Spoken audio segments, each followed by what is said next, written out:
আজকে এই কারণে এখানে আমি যাদের কাছে রাজনীতি শিখছি সেই রকমের লোক আছে।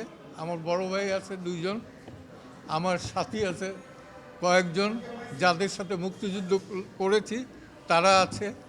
তো যে কোনো অপরাধী থাক আর না থাক এটা বিচার্য বিষয়, কিন্তু আইনগত সুবিধা পাওয়া এবং সমর্থন দেওয়া এটা একটা আইনজীবীর নৈতিক অধিকার, এবং যে কোনো নাগরিকের আইনগত সুবিধা পাওয়া এটা নৈতিক অধিকার।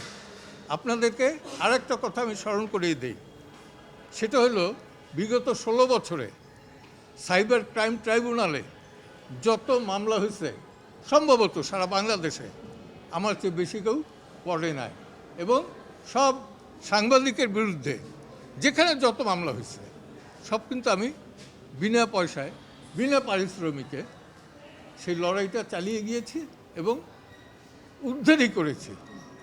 আমি আপনাদের কাছে কিছু চাই না, শুধু চাই আজকে তো আসামিদের সাথে আপনি কথা বললেন, আসামিরা আপনাকে কি আসামি বললেন? তাদের এটা যে অভিযোগ আছে সেই অভিযোগের ব্যাপারে তারা কি বললেন? অভিযোগ সম্পর্কে তারা নিজেরাও খুব একটা জানে না, সত্যিটা বলতেছি, তারা নিজেরাও জানে না। তাদের ধারণা যে কী হইতে পারে, তো কী হইতে পারে এটা তো আমি বলতে পারি না, এক কথায় আল্লাহ জজ। হ্যাঁ, ইনভেস্টিগেশন রিপোর্ট এখনো আসেনি, তো কী বলবে? রিপোর্ট আসুক, তারপর দেখা যাক। আন্ডার ইনভেস্টিগেশন, হ্যাঁ, আন্ডার ইনভেস্টিগেশন আছে। তারা তো বলছেন যে তারা গণহত্যা এটা তো লয়ার বলছে, স্যার এটা বলবে তো না। ভেট্টা। সেটা বলছে যে যে তারা সুপিরিয়র কমান্ড হিসেবে দায়িত্ব পালন করেছে, তাদের কথাতেই এগুলি হয়েছে। হ্যাঁ, এটা তারা প্রমাণ করবে, এটা তারা প্রমাণ করবে। প্রমাণ করলে পরে তখন দেখা যাবে, তখন আমি আর্গুমেন্ট আনবো যে কীভাবে কীভাবে কীভাবে প্রমাণ করবে।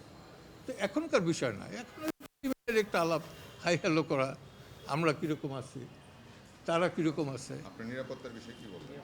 আমি নিরাপত্তাহীনতা আমার না, আমার নিরাপত্তা তো এক দিতে পারে আল্লাহ। আই বিলিভ ইন অলমাইটি আল্লাহ। আল্লাহ বাদে কেউ আমার জীবন নিতে পারে না। হুমকি টুমকি দিচ্ছে আপনাকে এরকম বলেন? হুমকি তো আছেই, ওটা বরাবরই পাই। ভাই, আপনি তো বলছেন যে আপনি আন্দোলনকারীদের সাথে ছিলেন, হ্যাঁ। এর আগে থেকেই ছিলেন। হ্যাঁ, এখন মামলাটা হয়েছে যে এদের বিরুদ্ধে যারা আক্রমণ করছে তাদের বিরুদ্ধে, তাহলে আপনার অবস্থান কি মানে রিভার্স হয়ে যাচ্ছে কিনা? না এটা তো না, clear করবেন। আমি আন্দোলন করছি কোটার বিরুদ্ধে, তারা ছিল কোটার বিরুদ্ধে, আমি কোটার বিরুদ্ধে তাদের আগে থেকে আন্দোলন করছি। যেদিন থেকে দেশ স্বাধীন হয়েছে এবং সার্টিফিকেট বিতরণ হয়েছে সেই দিন থেকে সেই সার্টিফিকেট প্রথার বিরুদ্ধে আন্দোলন করে আছি।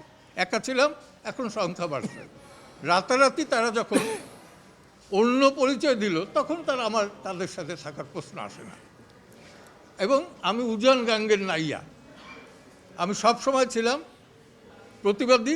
যখন ক্ষমতা এসে সেই ক্ষমতার সাথে আর তাল মিলাইতে পারি নাই।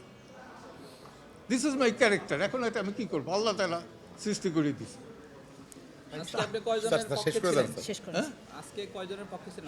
আমি বলছি যে এখানে সবাইকেই আমি চিনি, কম বেশি সবাই পক্ষে আছি। স্যার চলেন স্যার, শেষ ভাই, আপনারা ব্রেকিং এর নিয়ম না, শেষ করেন এবার আপনারা। যান, আস্তে আস্তে যান। আমার একটু চেয়ারটা যদি আগে লাঠি দেবে।